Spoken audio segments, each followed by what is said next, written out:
జై శ్రీరామ్. శ్రీమాత్రే నమః. శ్రీ గురుభ్యో నమః.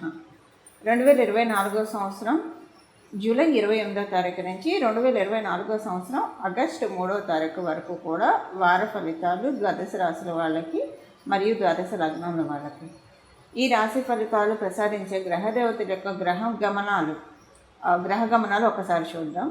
వృషభ రాశిలో మంగళ గురు సంచారం, కర్కాటక రాశిలో రవి శుక్రుల సంచారం.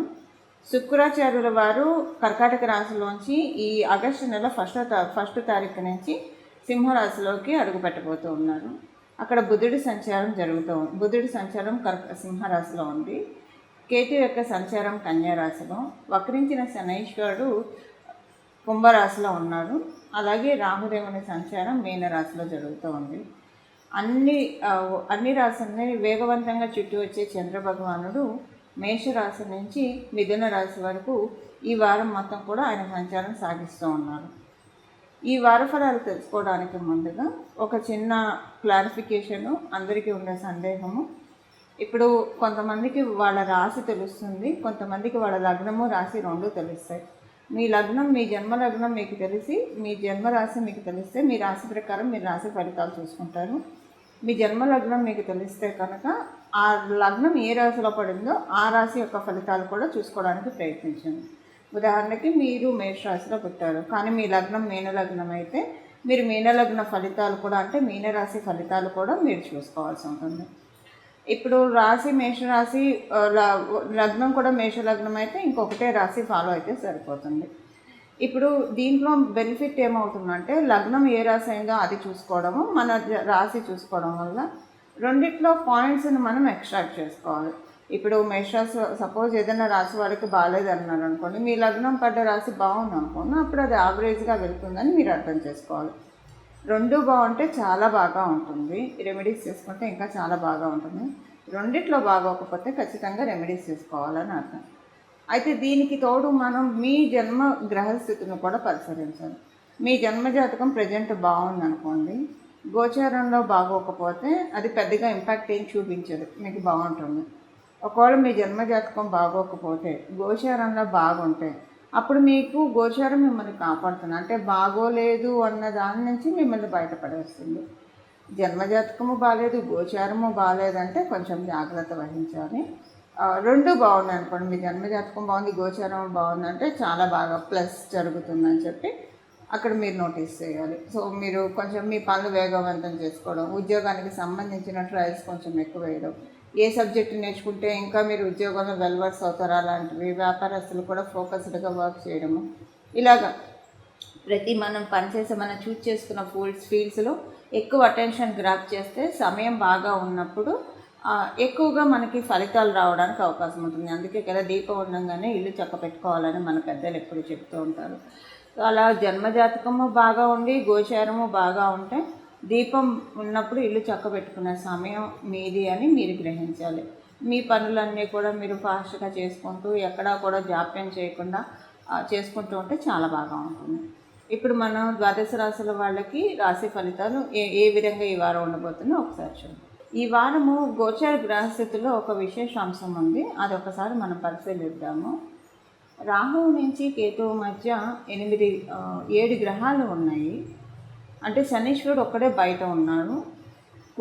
మంగళ్, గురు, చంద్రుడు, రవి, శుక్రుడు, బుధుడు, వీళ్ళందరూ కూడా ఈ గ్రహాలన్నీ కూడా రాహు కేతు యాక్సెస్లో ఉన్నాయి. అంటే రాహువు నుంచి కేతువుకి మధ్యలో గ్రహాలన్నీ ఉన్నాయి, 6 గ్రహాలు ఉన్నాయి.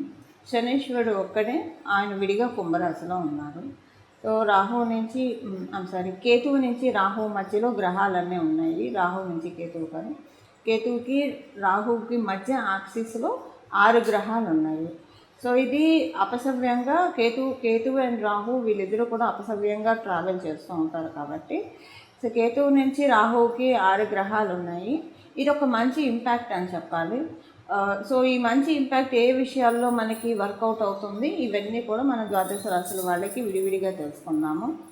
ఈ ఇంపాక్ట్ మేజర్గా మనం కొన్ని పాయింట్స్లో చెప్పాలంటే కనుక 1, 2, 3 క్లుప్తంగా చెప్పాలంటే కనుక మేజర్గా మనశ్శాంతిని ప్రసాదిస్తుందండి, చాలా మనశ్శాంతిని ప్రసాదిస్తుంది.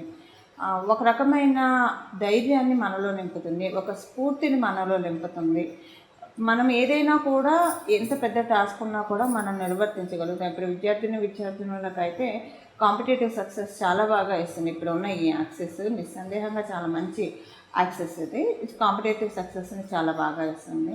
అదే విద్యార్థులకి ఇప్పుడు లైఫ్లో ప్రతి ఒక్కరం కూడా ప్రతి విషయాన్ని కంపీట్ చేసుకుంటూ వెళ్ళాలి మన లైఫ్లో. సో అలా కంపీట్ చేసుకుంటూ వెళ్ళడానికి కూడా ఇప్పుడు గోచారంలో కేతువుకి మరియు రాహువుకి మధ్యలో గ్రహస్థితులన్నీ కూడా, లేదా రాహువు నుంచి కేతువుకి మధ్యలో 6 గ్రహాలు ఉన్నాయి. ఇవన్నీ కూడా వీటన్నిటికీ కూడా సపోర్ట్ చేస్తుంది. శనీశ్వరుడు ఒక్కడు బయట ఉన్నాడు. సో ఇది ఒక గుడ్ కాంబో అని చెప్పాలి. ఎందుకంటే వీళ్ళిద్దరూ అపసవ్య మార్గంలో వెళ్తాడు. కేతువు తర్వాత కన్యారాశి నుంచి తులారాశికి వెళ్ళాడు, సింహరాశికి వస్తాడు. రాహువు తర్వాత మీనరాశి నుంచి మేషరాశికి వెళ్ళాడు, ఆయన వచ్చేది కుంభరాశిలోకి వస్తారు. సో ఇప్పుడు అపసవ్యంలో గ్రహాలన్నీ, అంటే ఈ రాహుకేతు యాక్సిస్లో అపసవ్యంలో గ్రహాలన్నీ ఉన్నాయి కాబట్టి ఇది ఒక మంచి స్ఫూర్తిని, ధైర్యాన్ని తెస్తుందండి. చాలా విషయాల్లో చాలామందికి ఏదన్నా చేద్దామని వాళ్ళు వెనకంచి వేసుకొని ఉన్నా, లేదా ఇన్నాళ్ళు వాళ్ళు ఎంత ఎఫర్ట్ పెడుతున్నా వాళ్ళకి సరైన గ్రోత్ రాలేదని అనుకున్న వాళ్ళకి ఇలా అందరికీ కూడా చాలా మంచి శుభ ఫలితాన్ని ఇప్పుడు ప్రజెంట్ అందించబోతున్నాయి గోచరంలో ఉన్న గ్రహ దేవతలు. ఇప్పుడు మనం విడివిడిగా ఒక్కొక్క రాశుల వాళ్ళకి ఈ ఇంపాక్ట్ ఏ విషయాల్లో మంచి చేయబోతున్న అంశం మనం ఇక్కడ చూద్దాము. వృశ్చిక రాశి మరియు వృశ్చిక లగ్నంలో పుట్టిన వాళ్ళకి ఈ వారం మొదట్లో 2 రోజులు కూడా కొంచెం తలకాయ నొప్పిగా అనిపిస్తుంది, ఫీవర్ వచ్చినట్లు అనిపిస్తుంది, హెడేక్ బాగా అనిపిస్తుంది మొదటి 2 రోజులు. ఆ తర్వాత అవన్నీ కూడా చక్కగా సెటరేట్ అయిపోతాయి. ఈ వారం మధ్యమంలో మీకు చాలా ప్రశాంతంగా ఉంటుంది. ఈ వారం మధ్యమంలో ఇంట్లో ప్రశాంతమైన వాతావరణం ఉంటుంది. మీరు వెళ్ళే వర్క్ చేసే చోట ప్రశాంతమైన వాతావరణం ఉంటుంది. ఈ వారం మధ్యమంలో ఎవరైతే వ్యాపారస్తులు ఉంటారో వాళ్ళకి చాలా చక్కటి మాసం, చక్కటి వారం అని చెప్పాలి. మధ్యమంలో చాలా బాగా ఉంది వ్యాపారస్తులందరికీ కూడా. మీరు వివాహ ప్రయత్నాలు చేయడానికి కూడా ఈ వారం మధ్యలోంచి అనుకూలంగా ఉంది. అంటే ఆదివారం నుంచి మనకి వీక్ స్టార్ట్ అవుతుందంటే బుధవారం నుంచి మీరు ప్రయత్నాలు చేస్తే, ఆల్రెడీ ప్రయత్నాలు ఉన్నా కూడా బుధవారము ఇలా మధ్యలో మీకు ఏదైనా ఒక మంచి కంపాటబుల్ ఉన్న మ్యాచ్ దొరకడము, అది ఫిక్స్ చేసుకుంటారా చేసుకోరా అనేది మళ్ళీ మీ జన్మజాతకాన్ని బట్టి అనుసరించి ఉంటుంది. బట్ గోచారం అయితే మీకు ఒక మంచి కంపాటబుల్ ఉన్న మ్యాచ్, ది బెస్ట్ మ్యాచ్ మీకు అందించడానికి రెడీగా ఉంది. అలాగే ఈ వారం మీకు కొంత అంటే తల్లిగారి ఆరోగ్యం పట్ల కొంచెం జాగ్రత్త వహించాలి. అలాగే తల్లిగారి ఆరోగ్యం కాకపోతే కనుక మీకు గ్యాస్ట్రిక్ ట్రబుల్స్ ఇలాంటివి ఏమన్నా రావడానికి అవకాశం ఉంది. ఈ విషయంలో కూడా కొంత మీరు జాగ్రత్త వహించాల్సిన అవసరం ఎంతైనా ఉంది. సూర్యనారాయణమూర్తి బలం కూడా ఈ వారం మీ రాశి వాళ్ళకి చాలా చక్కగా ఉంది. సూర్యనారాయణమూర్తి బలం ఉండడం వల్ల మేజర్గా హెల్త్ ప్రాబ్లం మిమ్మల్ని డిస్టర్బ్ చేయకుండా బయటపడటానికి కూడా చాలా చక్కటి అవకాశము ఉంది. అలానే ఉద్యోగస్తులకి ఈ వారము ఏదైనా ఇబ్బందులు ఉంటే కనుక ఆ ఇబ్బందులు, చికాకులు, ఇన్నాళ్ళు ఇబ్బందుల్లో ఉంటే కనుక ఈ ఇబ్బందుల నుంచి, చికాకుల నుంచి త్వరితగతిన బయటపడే విధంగా కొన్ని సొల్యూషన్స్ మీ మైండ్లోకి వస్తాయి. లేదా కొన్ని మీ చుట్టూ పరిస్థితులన్నీ కూడా అనుకూలంగా అవుతాయి, లేదా మీకు కొత్త ఆపర్చునిటీస్ జనరేట్ అవుతాయి. ఇలా ఉద్యోగస్తులకి చక్కగా ఉంది. ఇక మనం వ్యాపారస్తులకు మాట్లాడుకుంటే కనుక వ్యాపారస్తులందరికీ కూడా చాలా అనుకూలంగా ఉంది ఈ వారము. ఇవి ఈ వారం యొక్క గోచర గ్రహస్థితుల ఫలితాలు వృశ్చిక రాశి మరియు వృశ్చిక లగ్నంలో పుట్టిన వాళ్ళందరికీ కూడాను. చూశారు కదండి మీ రాశి యొక్క ఫలితాలు. ఇప్పుడు ఏ పరిహారం చేసుకుంటే చక్కటి ఫలితాలు ఉంటాయి ఈ వారం మొత్తం కూడా అదొకసారి మనం పరిశీలిద్దాము.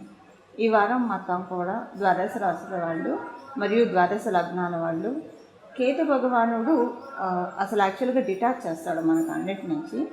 కాకపోతే ఇప్పుడు కాలగమనంలో ఒక రకంగా కాలామృత యోగంలో ఆయన మనకి ఫలితాన్ని ఇస్తూ ఉన్నాడు. కాబట్టి కేతు భగవానుడు ఇచ్చే ఫలితాన్ని మనం అందుకోవడానికి గణపతి యొక్క పూజ, గణపతి యొక్క ప్రార్థన మనం చేయాలి.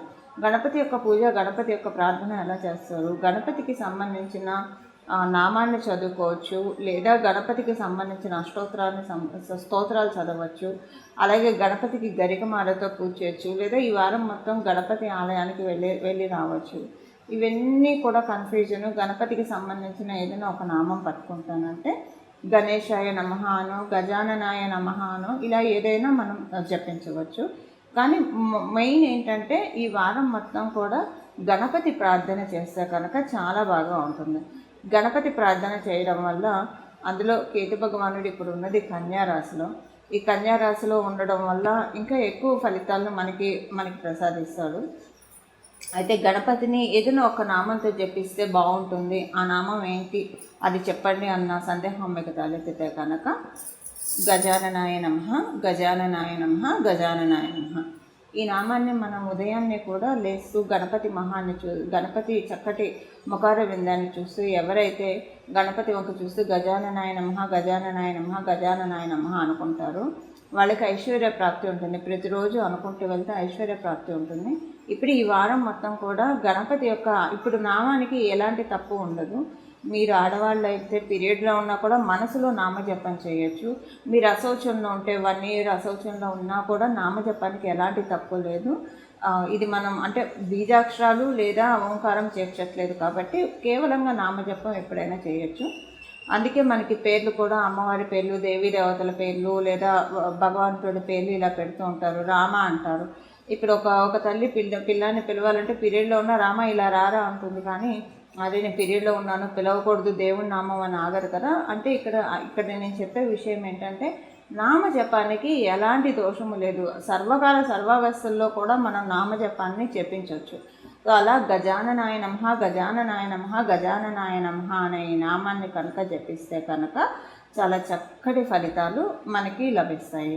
సో ఈ వారం అంతా కూడా గజాననాయ నమః, గజాననాయ నమః, గజాననాయ నమః అనే నామాన్ని జపిస్తారా, లేదా గణపతికి సంబంధించిన మీకు ఇంకా ఏదైనా ఒక నామాన్ని మీరు పట్టుకున్నా సరే చక్కటి ఫలితాలు ఉంటాయి. ఇలా గణపతిని ఈ వారం మనం ఆశ్రయిద్దాము.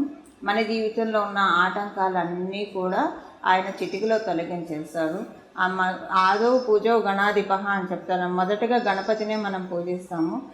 మనం ప్రతిరోజు గణపతి యొక్క నామస్మరణ చేస్తే కనుక ఈ వారము చాలా అంటే చాలా చక్కటి శుభ ఫలితాలు మనందరికీ కూడా తటస్థిస్తాయి. మంగళం. నమో భగవతే వాసుదేవాయ.